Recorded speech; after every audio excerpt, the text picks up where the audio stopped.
Welcome back to the First Gnostic Church of Christ. We are on video number 4 of the reading commentary of the Gnostic Gospel text, Sophia of Jesus Christ. We are up to another question asked among a series of questions by the 12 disciples and 7 women who were visited by Jesus following his crucifixion and then resurrection. And we are now up to the section where Christ talks about the Aeons, when Thomas had asked about how many Aeons of those there are surpassing the heavens. Now, the reason why Thomas had asked Jesus specifically how many are the Aeons of those who surpass the heavens, keyword being surpassed, is because the Aeons do not reside in heaven, or where the demiurge or the god of this world resides in the 6th and 7th heaven. The Aeons reside above the 9th realm, sometimes visiting 8th realm along with Sophia. And in that 7th realm you have Sabaoth, and then in the 6th realm you have Yaldabaoth. Together, the 6th and the 7th realm making up the total of what's called the god of this realm, or Yaldabaoth. And then Sabaoth, who sometimes visits in the 8th realm, together bringing balance to this particular physical universe that we reside in, we humans, in the material world. Now, when Thomas had asked that particular question, Christ then referred to the great Aeons that are rooted in infinity, and when those whom I've discussed earlier were revealed, he provided. The perfect Savior said, "I praise you," speaking to all of the people there, because you ask about the great Aeons. And why Christ specifically praised Thomas and the disciples and the 7 women for realizing that is because that was that moment that Christ was making it known to them. He saw, they understood, there is a pleroma and there's a heaven. There isn't just a heaven. There's a heaven and a pleroma. And the pleroma is the place of fullness, whereas heaven is the place of chaos. It's the place of disorder where the confronting happens. And that's where you have the demiurge and his minions and what was created as angels. Angels and Aeons not being the same. Aeons, again, are timeless beings that do not change, unchanging. They're made of will, not necessarily free will, which is a man attribute that sets them apart from the Aeons and the angels. And Christ talks about that later here. It's mentioned in the canonical text as well. So the perfect Savior said, "I praise you because you ask about the great Aeons, for your roots are in the infinities." Meaning, in other words, you want to know about these Aeons because they reside in your original home, where humans came from. They were your neighbors, so to speak. They were with you there. They are part of your roots, called the infinities. Now, when those whom I have discussed earlier were revealed, he provided, ... And then it says here, pages 109 and 110 are missing in the NHC number 3, that's Codex 3, replaced here by the corresponding section in the Berlin Gnostic Codex, the beginning of which is somewhat different from the final partial sentence that's provided in HC 3-108, the broken off sentence. It's being provided 107. Now, when those whom I've discussed earlier were revealed, when we talk about it being revealed, that means whatever their purpose is, their will, whatever their to will, came to be known.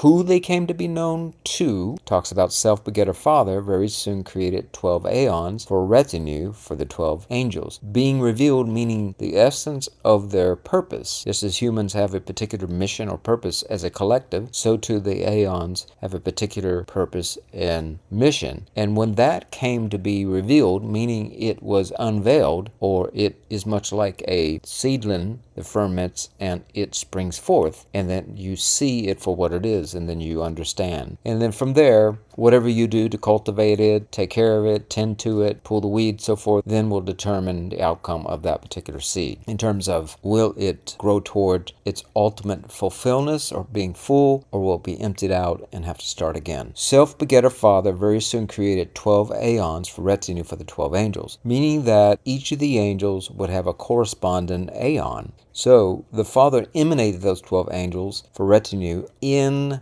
advance. Now, it isn't as though the 12 angels first happened and then the 12 Aeons. First it was the 12 Aeons, then it was in response to the monad foreseeing, protonoia, having foresight, forethought, foresight, knowing that mankind would have 12 angels that would be a likeness to the 12 aeons, meaning everything in this universe is created to pattern after the perfect pleroma, and so it's a mirroring. And that mirroring then creates contrast, and that contrast creates the confronting. The image or the likeness is the imperfection, whereas the original or the organic in the pleroma, that is perfect representation of the imperfect in this realm. And so the 12 angels then would represent 12 archetypes that would govern humanity, meaning that that would be the 12 zodiacs, basically, the 12 main constellations. All these are perfect and good. Now, understand that in the eyes of proto-Orthodox model of Christianity, there is a good and an evil, but in a moralistic sense, meaning that one is condemned forever and ever and ever, and the other one is good. And that this is a preordained sort of physical seed, and then you have the Dan Browns of the world mistelling of the actual Gnostic to kind of invert it, mislead people, so they never understand the true essence of who they are. That's the Orthodox telling, and the fall, and then everything's corrupt, and you get punished, and this is a punitive approach to man being reconciled or finding redemption. But in the Gnostic understanding, everything is good. And in the first chapter of Genesis, it exactly says that everything that was emanated, God called good, said it was good, and rested. And then it was the next day, so forth and so on. So that was the second chapter that came along, that things were named and contained and limited and formed, and that brought about the imperfection and people's understanding. That imperfection brought about the defect. When we're talking about the 12 aeons, the self-begetter Father very soon emanated 12 aeons. Now that's the self-begetter Father, not the forefather. That is the Father that came from the forefather.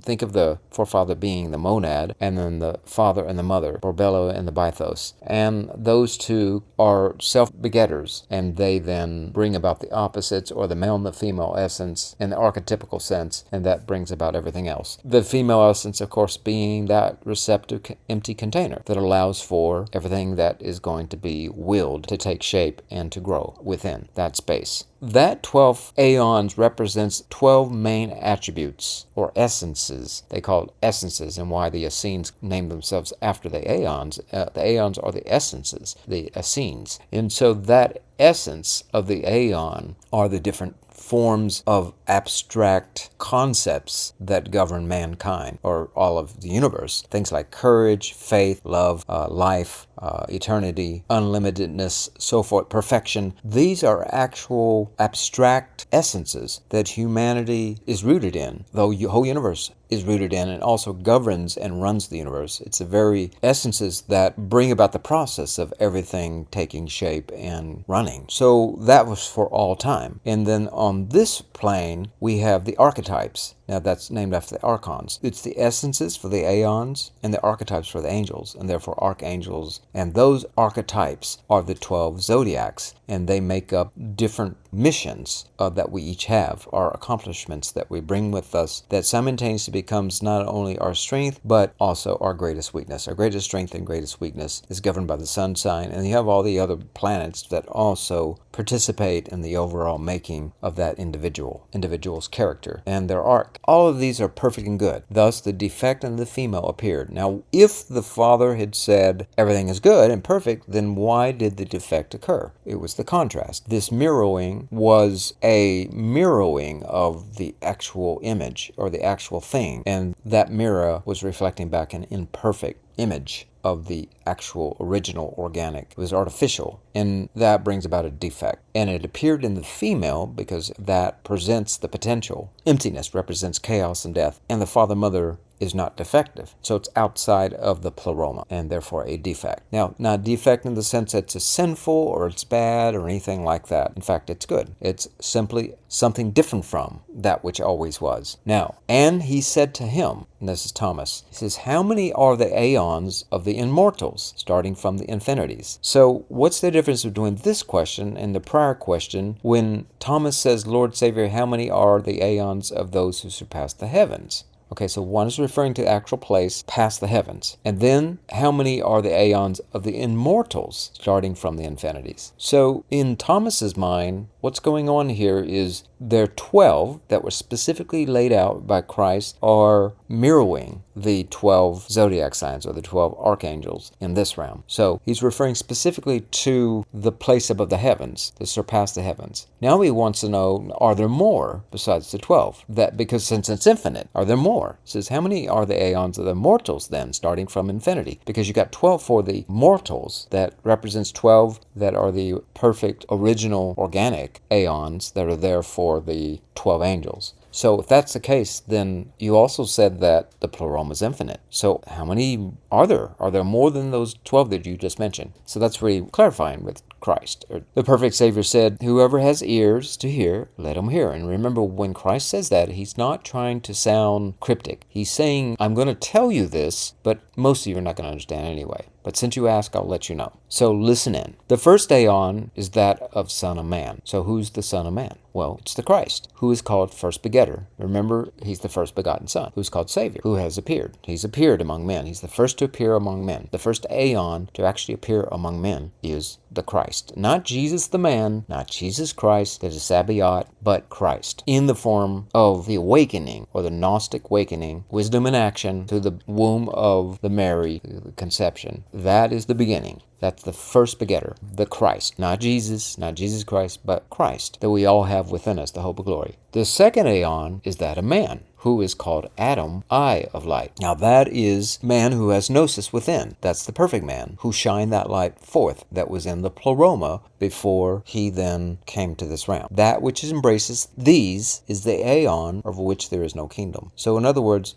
that which embraces these is those that believe in this, in other words, hold to this truth, this understanding. They come to know there's no king above them. They are self-agents. They are their own kings and queens. They need no one to rule over them. There is no hierarchy. In the pleroma, everyone is equal. This is essentially what Christ is saying again, time and time again. He says this. The aeon of the eternal, infinite God. So he's again reminding that man is at the level of the eternal, infinite God. The self-begotten aeon of the aeons that are in it. Now notice, this is called self-begetter, not first begetter or not begotten son, first begotten son, but self-begetter. It means that monad begetted itself. There is nobody that emanated or created the monad. The monad brought itself into existence. And because we are part of that essence, so too man brought itself into existence through consciousness. And that's it. Nothing more, nothing less. There's nothing else to say. So that's basically what Christ's saying here. Now, most of the people, he told them, I'll tell you this, but imagine this is like over 2,000 years ago, and people really believe in the Old Testament God and all that. This is probably just mind-blowing for them to hear this, right? So most of them wouldn't probably not, they'd hear it, but they wouldn't probably get it. The self-begotten aeon of the eons that are in it, the aeon of the immortals. So it's within you, whom I described earlier, the aeon above the seventh. And who's the aeon above the seventh? Well, it's Sophia and the Christ. That they come here to be in this eighth realm in order that humanity has an opportunity to not only release the body of this realm, but to practice the soul, the perfect soul's realm, and decide whether or not they want to continue up the ladder of transcendency and return to the pleroma. Now, the eighth realm is not the pleroma. It's the final part of the Ogdog that appeared from Sophia, which is the first aeon. Now, notice earlier we talked about the first aeon is that of Son of Man. Then, that's at the beginning of that sentence. But then at the end it says, whom I described earlier, the aeon above the seventh, that appeared from Sophia, which is the first aeon. Remember, Sophia comes in three forms. Achamoth, she comes as Pistis Sophia. She also comes as physical form of Sophia. Understand that all of the female divinities, whether they be Mary, Ishtar, Diana, whatever they happen to be, those divine feminines, those are the bodies of conception. They conceive the womb. They are the womb. And it's from there the Christ was born. So that's what it's saying here, that appeared from Sophia, which is the first aeon, saying that Christ is the first aeon and Sophia the first aeon, because they are one body, they consort. And so that's why it says it that way, so that you can decide for yourself, is it Sophia or Christ that it's talking about here? Well, it's talking about both. All right, now, immortal man revealed aeons and powers. Now, it's man because remember, man is self-begotten, whereas the begetters are not self-begotten. They are aeons. Aeons are willed by the begetters, the self-begetters, which is the monad, and we are the essence of the monad. Immortal man, That's the perfect man. Revealed aeons and powers and kingdoms. When we talk about revealed, we're talking about unfolding their meaning, their purpose, their essence. In the pleroma, we call it revealed, but in the physical realm, to give you kind of a parallel, it's called name. So you name that animal, or your name's this. Revealed means that what's the purpose of this being? So the perfect man went around and revealed the various different aeons and their various powers and their kingdoms, and gave authority to all who appeared in him, meaning in the man or the monad, that they might exercise their desires until the last things that are above chaos. The key word here is desires of the stars. So they may exercise through the angels, the archangels, through the zodiac signs, until the last things that are above chaos. For these consented with each other, and revealed every magnificence, even from spirit, multitudinous lights that are glorious and without number. What we're seeing here is these essences of these various aeons brings about the various colors, metaphorically or symbolically, like various colors and textures that brings out these flavors and the beauty of all of existence, because there are different abstract ideas and concepts that man uses to bring about his intelligence and his consciousness and to reveal things, not necessarily name things. Now, he definitely uses those aeonic symbols in order to name things, but those can't truly be named because they're abstractions. The things are more concrete can be named, and that's of this realm. For these consented with each other and revealed every magnificence, even from spirit, multitudinous lights that are glorious and without number. So in other words, Christ is answering here. He's saying it's infinite, because these various different quote-unquote colors, they're multitudinous and magnificent, and they interchange and they mingle, and then they just kind of do a kind of reproduction. Not really reproduction, that's more of this realm, but they consort. It's called a consenting and consorting, and that consenting consorting then birthed new aeons. So it goes on forever. These were called in the beginning, that is, the first aeon, the second and third. The first is called unity and rest. Each one has its own name, for the third aeon was designated assembly. Now, it's not important that we learn all of these names and try to remember them and go through exhaustively, describe why was it named that, and so forth and so on. You can do that if you like, but there's not a lot of substance in the Gnostic canonical text to even describe exactly why they're named this or that anyway. From the great multitude that appeared, in one, a multitude revealed themselves. The original ones were revealed by the perfect man, but after that, they willed themselves to birth other ones, and they then revealed for themselves. So you could think of the monad just sort of setting everything in motion. From there, everything just sort of had its own agency. Now, because the multitudes gather and come to a unity, we call them assembly of the eighth. Remember, the eighth realm is the Holy Souls realm. And the birthing of these various abstractions are coming about because man is forever expanding in the confronting. That then births a counterpart to the angel, which then has a counterpart in the pleroma, a new aeon. How that comes about, I don't know exactly. I don't know, like laws of physics or whatever that bring that about, but that's why it's been described here. It appeared as androgynous and was named partly as male and partly as female. That is why it was in the eighth realm, because the eighth realm represents where Sophia and the Christ, the first begetters, consort for humanity. It's the male and the female in harmony, and that brought about the first partial male and female. Now, if we're talking about physically, like hermaphrodites, maybe in the Holy Souls realm, we're hermaphrodites. I don't know, but we take on a new body. It's basically what's been described in Corinthians. What that new body is, who knows? Maybe it's just referring to what we always talk about here, the power of being able to create or emanate comes from balancing of the opposites. The male is called assembly, while the female is called life. This is being repeated throughout Gnostic texts, that it might be shown that from a female came the life from all the aeons. It's because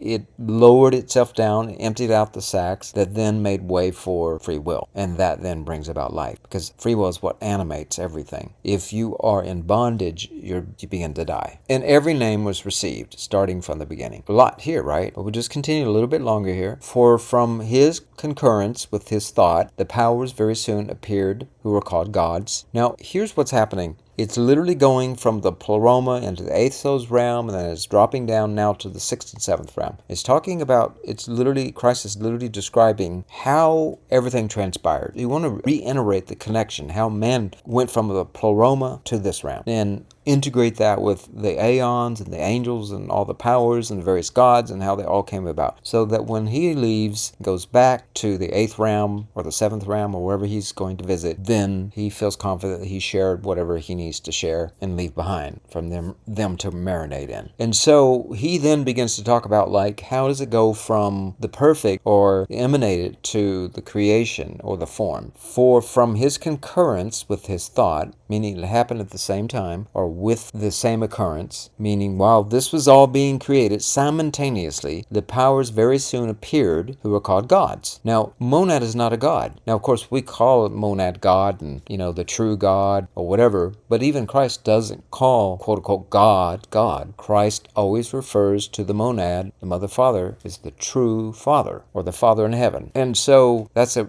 major distinction. Now we bring out this term for the first time, gods. And that was happening simultaneously while the first perfect thought happened. It very soon appeared then gods. He's showing there's always a physical counterpart to the perfect, the pleroma. In the heavens, there's a counterpart, a not so perfect counterpart, or an unfulfilled counterpart. And this distinction or this deficiency between that which is perfect versus that which is not perfect, which is called a defect, not a sin, but a defect. There's nothing wrong with it. It's called good and perfect. It's perfect in what it is, but it's still called a defect in that it's not exactly a exact semblance of the perfect image. It's kind of a mock-up. It's an artificial. It's an attempt. But our goal here is to polish it and to make it perfect in our own way and make it something new. All right. So every time we create something new, then a new Aeon appears, gets born. That's how it happens in the pleroma. So those are concepts. It's abstract, spiritual. From his concurrence with his thought, the powers very soon appeared who are called gods. And the gods of the gods, from the wisdom, revealed gods. Now, wisdom referring to burning the wick, meaning the flesh. And remember, fire is not light. They're not the same. Fire is burning the 3 elements that then release the light. That's why everything in this universe dies. Because if it didn't, then everything would be trapped here. We'd just be dead husk, but we'd be like consciously trapped in bodies no longer functional work because they don't rejuvenate. Because the demiurge uses up all the energy and then sucks us dry, and we got to go back and get more and come back, and he uses it and we go back, and he keeps using us because we keep bringing in buckets of water of life that he drinks, and he needs that. Otherwise, he couldn't sustain. And he then rules over us so that we get blinded to that, and we just sort of blindly keep coming back. So he keeps getting fed and keeps getting drinked, and he stays sustained. And that's what's going on. So this is where this all starts to happen. And the gods from their wisdom revealed lords, and meaning, in other words, they created hierarchies. When we think of lords, they revealed, meaning it's telling us not necessarily the word lords is as important as revealed lords in the wisdom of the revealed lords, meaning that if you understand what's being said here, you will understand that the purpose of the lords is hierarchy. In the pleroma, there is no hierarchy. Everybody is co-equal. But in this realm, there's hierarchy. Hierarchies are necessary to reel in the cattle, right? You've got to have hierarchy. You got to get people to believe in hierarchy, that some things are more worthy than others. Otherwise, how can you lord over them? So therefore, lords. And the lords of the lords. So you've got all these rankings, right? From their thinkings, revealed other lords, lower and lower dominions. And the lords from their power then revealed archangels. You can literally see like how high this goes. Because when we think of archangels, we think, wow, this is at a really high level because they're over angels and angels are over us. This is the way we think. But in fact, angels are not over us. But humans follow that and worship them, right? And then there's archangels over them, and then there are lords, and then there are lords over them, and then gods over them, and there's the God. And at least he wants you to believe he's the God, the demiurge, right? And so this is what you got to contend with. So you feel very small and insignificant and weak and incapable of climbing up that incredibly tall ladder. No way you can make it that far, right? So this is what's going on. The archangels from their words revealed angels, and from them semblances, meaning likenesses, appeared. They're not the actual thing. They're semblances with structure and form. There's no structure and form in the unlimited or the infinite. This is a new abstraction and name from all the aeons and the worlds. So they created a counterpart. Remember that when the demiurge Yaldabaoth saw a glimmering of the light shining, he thought to use it because he intuited that's what would be needed to lord over this new man. And then he created a counterpart to all of the emanations in the pleroma. They were imperfect. Meaning when we say imperfect, we're not talking about sin here. We're talking about they were unfulfilled. They were emptied out. They didn't have fullness. They lived in despair and longed. They had a sense of urgency, an urge within. And they came to believe in that urge over their accomplishment and their seed. They forgot their seed and they thought they were their urge. That's how man lives today. Therefore, the demiurge. In the immortals, whom I have just described, all have authority from immortal man, who's called silence. Now, that authority meaning authorship, not authority as an authoritarianism. You can use authority in two different ways. You can use it as meaning the defining it as authoritarianism or as authorship. And in this case, it's referring to authorship, not authoritarianism, because you should know this based on the context. Who's called silence. So silence is that emptying out that we're talking about here. But this was all not intended, but blessed by the monad. This is what Sophia wanted to set into motion. And then she got consorting with her counterpart, the Christ. And that brought about free will, that then everything emptied out. And that silence, there was nothing. The nothingness allowed an empty space for everything else then to fill in something that was never there before. That was necessary for everything to be cleared away, for something new to appear. Because by reflecting without speech, all her own majesty was perfected. This was her ability to meditate on this first thought that she had, that she was inferior to man. She was inferior to the monad, the father, and that she wanted to be like him, not realizing she already was. And that was the deficiency. And then silence allowed her to meditate on whether or not that was actually true. But not being told so, but to practice it so through wisdom. She became wise as a result of the injury that she inflicted on herself and brought about that so-called abortion called Yaldabaoth that led to everything else. For since the imperishabilities have the authority, each created a great kingdom in the eighth. Now here's where we get into the eighth realm. And when we talk about the imperishabilities have the authority, what we're talking about are the Aeons, meaning that Christ and the Sophia that are imperishable. They never die. They're imperishable. Mankind, on the other hand, is perishable because we all came here to experience death. Whereas Aeons, they don't die. So they're the imperishables. They had the authority to create a kingdom in the eighth. So they were given this authority that, okay, we need a realm whereby Sophia and Christ can rule. Now, understand that it's in the pleroma where there is no rulership, that man is his own agency. So if you recognize the Christ and Sophia within, you recognize you have moral agent and you have self-agency.